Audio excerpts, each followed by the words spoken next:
پھر فرماتے ہیں فقط میں نہیں میرے جد رسول خدا بھی آئیں گے۔ پھر فرمایا فقط رسول خدا نہیں بلکہ ہماری جدہ فاطمہ زہرا بھی آئیں گی۔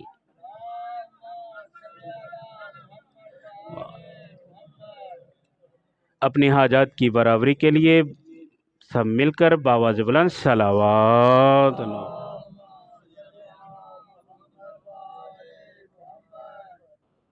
میں اس کی قبر میں آؤں گا، میں نہیں بلکہ میرے جد سالت مآب صلی اللہ علیہ وآلہ وسلم بھی آئیں گے۔ پھر فرمایا میری جدہ فاطمہ زہرا بھی آئیں گی۔ پھر فرمایا کہ تیسرے مقام اس وقت کہ جب لوگوں کے درمیان میدان محشر ہوگا، جب کوئی کسی کا پرسان حال نہیں ہوگا، جب کوئی کسی کا پوچھنے والا نہیں ہوگا، اس وقت میں اپنے زائر کے پاس جاؤں گا، اس کی تسلی کا سبب بنوں گا۔ یہ وہ مہربان امام ہیں۔ ان امام کا ایک لقب ہے غریب الغرباء۔ غریب الغرباء اسے کہا جاتا ہے جو وطن سے دور ہو، غربت کے عالم میں ہو اور موت آ جائے۔ یہی وجہ ہے کہ جب بھی لوگ حرم امام رضا میں جاتے ہیں، اس قدر عالی شان حرم دیکھ کر پھر جب یہ لفظ کہتے ہیں نا کہ السلام علیکہ یا غریب الغرباء، تو وہ دنگ رہ جاتے ہیں کہ اتنا عالی شان حرم ہے مولا کا، اتنے زائر ہیں، اتنا استقبال ہے زائر کا اتنا اہتمام کیا جاتا ہے، ابھی پھر بھی لوگ امام کو غریب الغرباء کہہ رہے ہیں۔ وطن کی کیا اہمیت ہے، وطن کتنا عزیز ہوتا ہے۔ سورہ یوسف کے حاشیے میں یہ لکھا ہوا ہے کہ جناب یوسف علیہ السلام جب زندان میں تھے نا، تو موسم جب سردیوں کا ہوا تو ایک قیدی نے ایک روشن دان میں وہ پتھر اٹھایا رکھ دیا۔ جناب یوسف نے جب دیکھا کہ روشن دان بند ہے تو قیدیوں کو مخاطب ہو کر کہا کہ قیدیوں یہ روشن دان کس نے بند کیا ہے؟ ایک قیدی نے کہا کہ اللہ کے نبی یہ روشن دان میں نے بند کیا ہے، اس کی یہاں سے ہوا آتی تھی، ٹھنڈی ہوا آتی تھی، اس لیے میں نے بند کر دیا ہے۔ اس وقت اللہ کے نبی نے سرد ہاں بھر کر کہا کہ تو نہیں جانتا کہ یہ جو ہوا آتی ہے یہ میرے وطن سے ہو کر آتی ہے، اس طرف میرا وطن ہے، وہ وطن سے جو ہوا آتی ہے میرے دل کو سکون ملتا ہے۔ اپنا وطن، اپنا گھر بہت پیارا عزیز ہوتا ہے۔ اگر آپ کے گھر میں ایک پرندے کا گھونسلہ ہو تو اس گھونسلے کو اسی پرندے کے سامنے جب توڑنا شروع کر دیا جائے نا، وہ چھوٹی سی چڑیا، چھوٹا سا پرندہ کچھ نہیں کر سکتا، وہ چلاتا ہوا کبھی اس شاخ پہ بیٹھتا ہے، کبھی دیوار اس پہ جا کر بیٹھتا ہے، کبھی اڑتا ہوا اس شاخ پر جا کر بیٹھتا ہے، وہ کچھ کر نہیں سکتا نا، چھوٹا سا ہوتا ہے۔ مقتل کی کتب میں لکھا ہے کہ یہی کیفیت تھی مظلوم کربلا کی 28 رجب کو۔ کبھی روتے روتے نانہ رسول کے میزار پہ آتے ہیں، کبھی روتے روتے ان گلیوں بازاروں میں آتے ہیں جن گلیوں بازاروں میں نانہ رسول مہر نبوت پر سوار کر کے ناز منایا کرتے تھے۔ حسین ان گلیوں میں رو رہا ہے، روتے روتے آتا ہے نانہ رسول کی میزار پر، آ کر کہتے ہیں اے نانا مجھے آج وطن چھوڑنا ہے۔ ابھی روتے روتے آنکھ لگ جاتی ہے کہ رسالت ماں وہ خواب میں آتے ہیں، حسین تو یہی سو گیا ہے، جنت البقیع میں تیری ماں زہرا تیرا انتظار کر رہی ہے۔ ماں کا یہ سننا تھا کہ ماں زہرا میرا انتظار کر رہی ہے۔ تو مظلوم کربلا نانا کے میزار کو الوداع کرتے ہوئے آتے ہیں جنت البقیع میں، اس جگہ جہاں ماں کی قبر تھی۔ جیسے ہی ماں کی قبر کو دور سے دیکھا، پہلے بڑی ہمت سے چلتے آ رہے تھے، بڑی ہمت کے ساتھ چلتے آ رہے تھے،